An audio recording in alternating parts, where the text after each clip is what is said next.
মোৰ নাম দিগন্ত দাস। মই গোৱালপাৰা মহাবিদ্যালয়ৰ পৰা এইবাৰ BSc পাছ কৰিলোঁ। মোৰ ঘৰ বঙাইগাঁও ডিষ্ট্ৰিক্টৰ কচুদলাত হয়, কচুদলাত।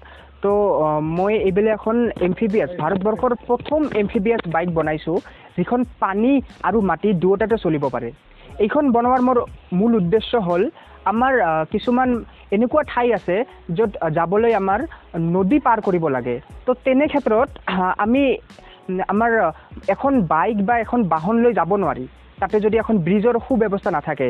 তো তেনে ক্ষেত্ৰত যদি আমাৰ ওচৰত এনেকুৱা এখন এমফিবিয়াছ বাইক থাকে, তো আমি ধুনীয়াকৈ পানীটো আমি যাব পাৰিম, নদীটোও পাৰ কৰিব পাৰিম, তাৰ লগতে সিফালে যি দুটা পাৰে যি আমাৰ ৰাস্তা থাকিব, সেইখিনিও আমি ইয়াৰ দ্বাৰা অতিক্ৰম কৰিব পাৰিম। আমাৰ 90% ৱেষ্ট মেটেৰিয়েল হয়। প্ৰথমতে এইখন মূল যিখন ইয়াতে আছে, সেইখন আমাৰ এখন ভঙা চাইকেল আছিলে, ইলেক্ট্ৰিক মটৰ, বেটেৰী, আৰু তাৰপিছত থাৰ্মকল, কাঠ, কাৰ্ডবৰ্ড আৰু ইলেক্ট্ৰিক কিছুমান কম্পনেণ্ট, সেইবোৰেদি মই এইখন সাজি ওলাইছোঁ। ইয়াৰ পিছত মই এখন এমফিবিয়াছ কাৰ বনাব খোজোঁ। তো মই ভাবোঁ